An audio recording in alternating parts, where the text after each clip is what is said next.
Mindfulness and Positive Mental Health by Wee Chicks. Why it's so important. Mindfulness and positive mental health creates natural chemicals within our body. Some of these are dopamine, which gives us pleasure. So by completing tasks, celebrating little wins and self-care. Serotonin, way to create this, it's a mood stabilizer, and by going out on walks, being within nature, being out in the sun and out in the fresh air can stabilize our mood. Oxytocin is the love chemical, and we can get this by petting our pets, playing with our pets, playing with our children, messing about with our mates, giving hugs and gratitude, being grateful for the things that we have. And then we have endorphins. And by laughing, eating chocolate and exercise and doing things that you like to do will create the endorphins, and it is also a natural painkiller as well. By doing positive mental health and mindfulness, it ends up giving us a stronger brain. We're able to connect to our emotions a lot more and recognise our thoughts and our feelings. It can reduce anxiety and worry, and in turn then we'll have less meltdowns, and we'll be able to know by putting tools and strategies in place of how to actually deal with these. Benefits, of course, would be your self-esteem and your confidence will increase. Health benefits by doing deep breathing, meditation, it reduces your blood pressure. Anxiety and stress create an awful lot of illnesses. So by doing mindfulness and positive mental health, you're going to have reduced illnesses. It also grows our mindset.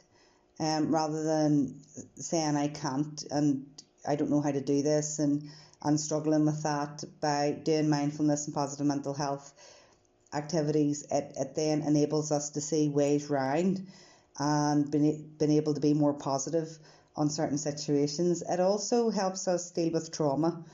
As we go through life, there's we will come across trauma, and it also helps us to be able to deal with our mood, and great for getting a good night's sleep as well, and also helps us to remain more focused.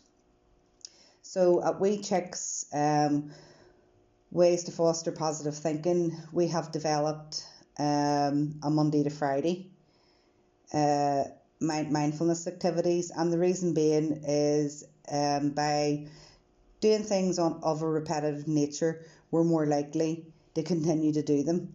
And by teaching our children to do these activities and small things on a daily basis, it will definitely build their minds to be stronger as they're growing. These activities aren't only for children.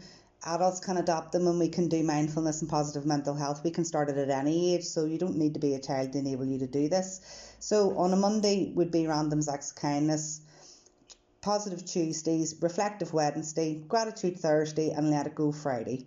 So I go through each day as it becomes. So on Monday, random acts of kindness, it would be activities that your children or ourselves would do. It may be drawing a picture for somebody, making an arts and crafts gift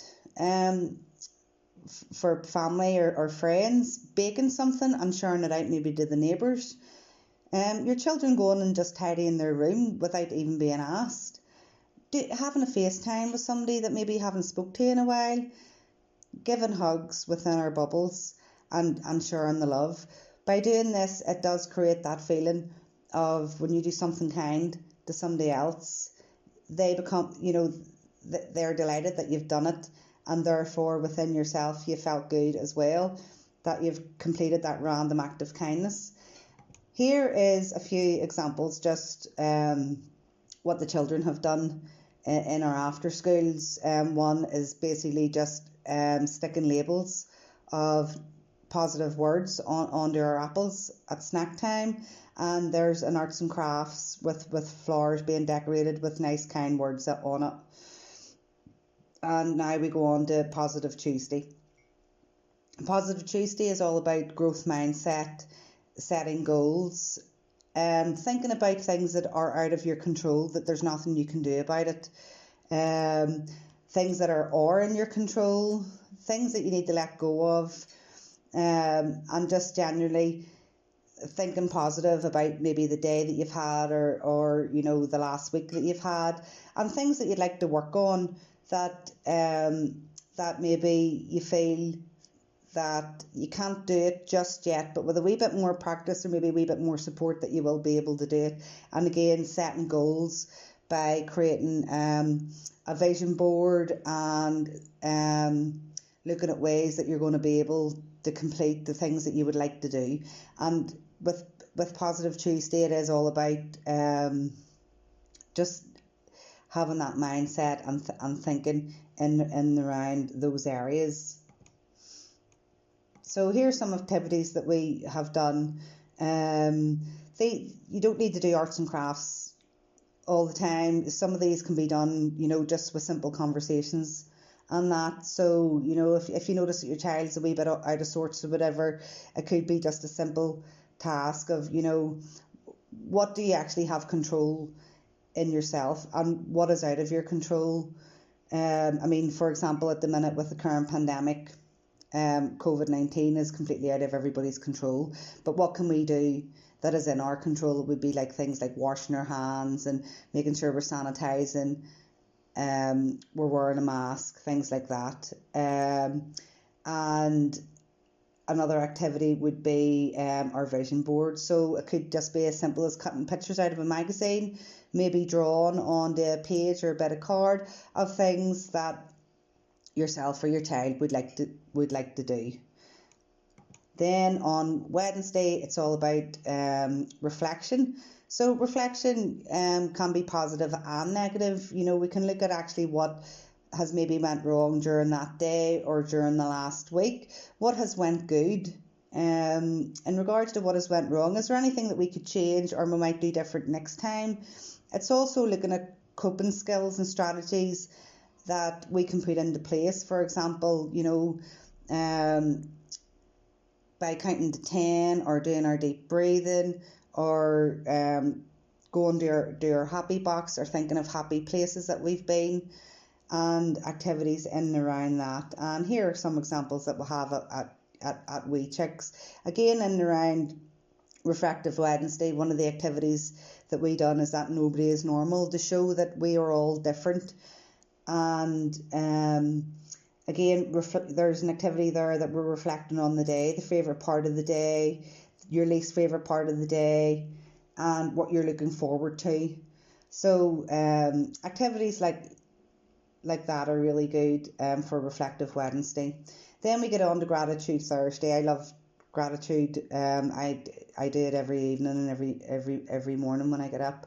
And it's about those things that we're actually really grateful for. Would be like the outdoors, our friends and our family, what we love to do. And simple activities in and around this would be doing gratitude stones by just simply collecting stones when we're out on our walks and bringing them back home and painting them.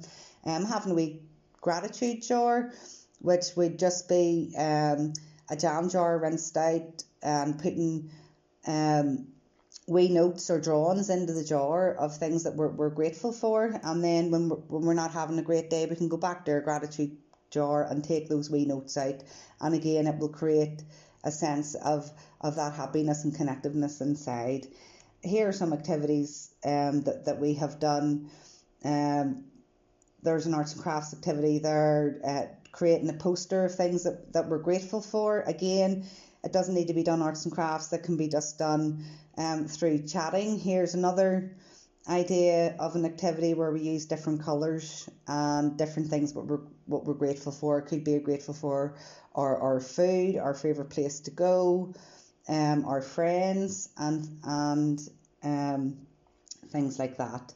And the last one, which I love when we get to a Friday, is Let It Go Friday. And I think it's great that, you know, we've went through all week, and sometimes we have things that don't go according to plan, and Friday is a great day as we're going into the weekend, that we let go of everything that hasn't went our way during the week. Ways that we have done this would be by drawing things on our paper airplanes. This could be just writing down things that haven't went so well that week, or things that we're worried about. Blowing it away, you know, by blowing bubbles, or doing our deep breathing as well. Building and knocking it down. So just simply building something up and knocking it down. That could be anything that toys that the kids have, maybe building blocks and that. You just build it up and knock it down. And if you don't have that, it could just be as simple as a few wee boxes out of the kitchen. Our happy box is a great thing, which everybody should have, and within that happy box is you're putting stuff in there that make you happy and that is close to your heart. Things like photographs, maybe your favorite list of movies that you like to watch, your favorite music, and maybe things that are value of sentiment that remind you of other people and of happy times. And another activity would be to scribble it away. Simply get a page, get some crayons or some markers, and just scribble it away, and just let that frustration out of anything that didn't go according to plan. And here are some activities that we have done at Wee Chicks. There's the children there with their airplanes, letting it go on a Friday. And then there's a wee bit of a messy play here with some shaving foam and just with a wee bit of paint. No worries, and children would get in there with their hands and rub it all away. So all these activities, if we learn to do them on a daily basis, then it becomes repetitive to us, and the more we do them, the more it becomes natural for us to do them. We thank you for watching our video today. We also, on our website, we have 4 weeks worth of daily activities. So if you'd like to go over to our website, www.chicks.com, under the parents section, there'll be a downloadable PDF of 4 weeks worth of these activities. I hope you enjoyed it. Thank you.